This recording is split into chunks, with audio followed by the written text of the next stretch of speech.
for the 12 years since Princess Diana and Dodi Fayed were killed in a car accident in Paris, but the mystery surrounding their deaths is as persistent as ever. Well, now a new book by an Australian author claims to lay much of this speculation to rest.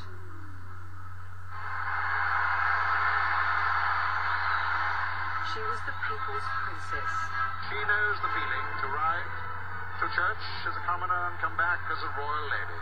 Her life and legacy played out in front of the world. Adored by millions, she was a royal with celebrity status.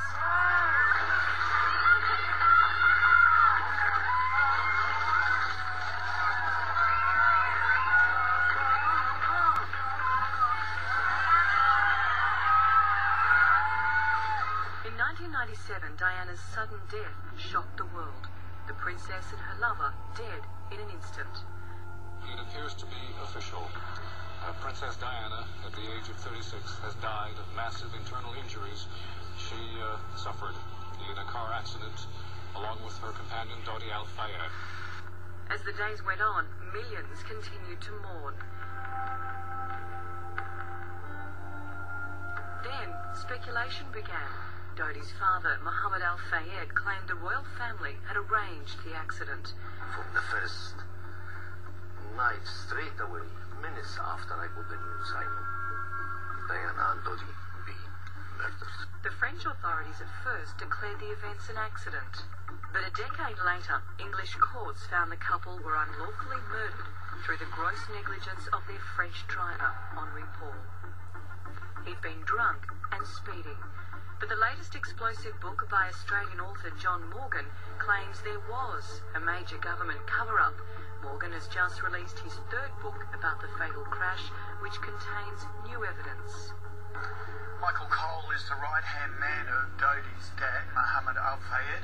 He also knew Princess Diana for 12 years. Good morning to you. Now, tell us about these latest claims.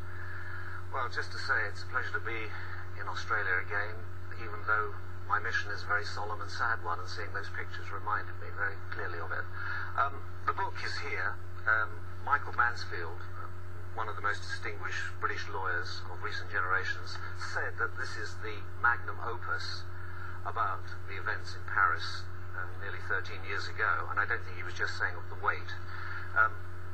Mr. Morgan, in his brilliant book, has carried out the most careful and meticulous forensic examination of all the material available, and he has come to the conclusion forcefully that they were assassinated and that there was a concerted conspiracy to cover it up, both in France and Britain thereafter. I've come out here to thank him for his work and to hope that people will take an interest in this again, because we believe that there is a purpose in going further forward and finding out the full facts. And that's all. Assassinated by who, though? Assassinated by unproven hands, but we've always believed, and I think it can be no other than MI6, the Secret Intelligence Services of Britain. Because, as Diana herself said, and she said to 9 of her separate friends, that she feared that she was going to be killed. She said in that famous television interview with Martin Bashir, "I am a problem." She said to a friend of hers, they were going through a VIP arrival area at an airport, and there was a picture of the Queen and Prince Philip, and she pointed to him and she said, "He wants me dead." And she wrote in her own handwriting that her husband was going to kill her in a car crash contrived to look like an accident. She told her lawyer, a man called Victor Mishcon, Lord Mishcon, she was so afraid of it, she went to her lawyer, and he put down all her fears in a special note, which was witnessed by another lawyer. After the crash in Paris, he took that note to Scotland Yard, and that note was suppressed for a number of years. It was never made available, Mel, to the French inquiry, and it was not made available to the British coroner. And that was a criminal offence, both in France and in Britain, to keep material evidence away from a coroner who is investigating the deaths of these two people. There's still a lot to prove, but during the British inquest, it was established, because there were witnesses from MI6, that such a plan to kill a head of state, in this case it was Slobodan Milosevic in a tunnel in Geneva, did actually exist. This caused great embarrassment to MI6, because they'd been caught out. The thing about MI6 and secret services is they do things secretly. Watching you watch that set-up story, when we talked about the accident, I was watching you. You were obviously very solemn and frowning. When we showed the pictures, as we're looking at now, of Princess Diana at her most gorgeous, you were smiling. You knew her for 12 years. Tell us a little bit more about her. Tell us something that... Paint a picture we may not have known. Well, you would have liked her. You'd have liked to have had her round to dinner. She was fun, and she was a wonderful person. And what you saw was what she got. And she was so right with Dodi. They were very happy together. And one of the little comforts I take is when I saw her during that summer quite regularly.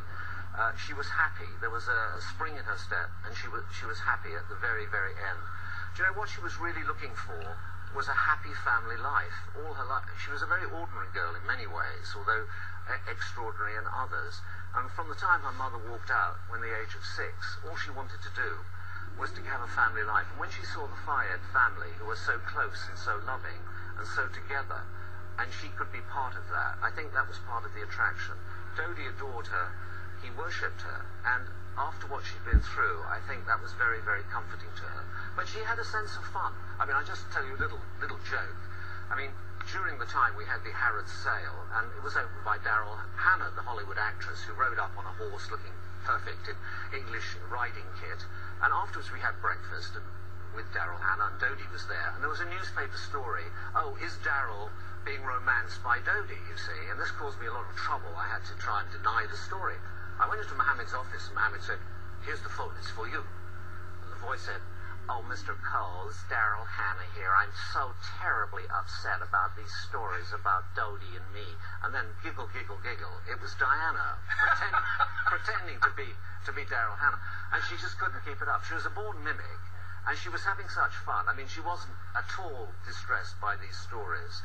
And, you know, David and Mel, you know, the worst thing is that I know that they would have been happy together. I know that, you know, she would just be approaching her 49th birthday. Forever she would be perpetually 36, and in our memory. They would have been great together. They were fun. We miss them. And that is why, painful though it is for Mohammed to pursue this, he feels he has to, because this is the only way.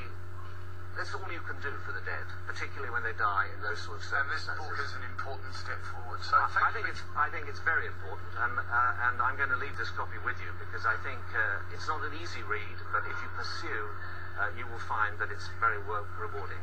Thank you for your time this morning. Nice to see you.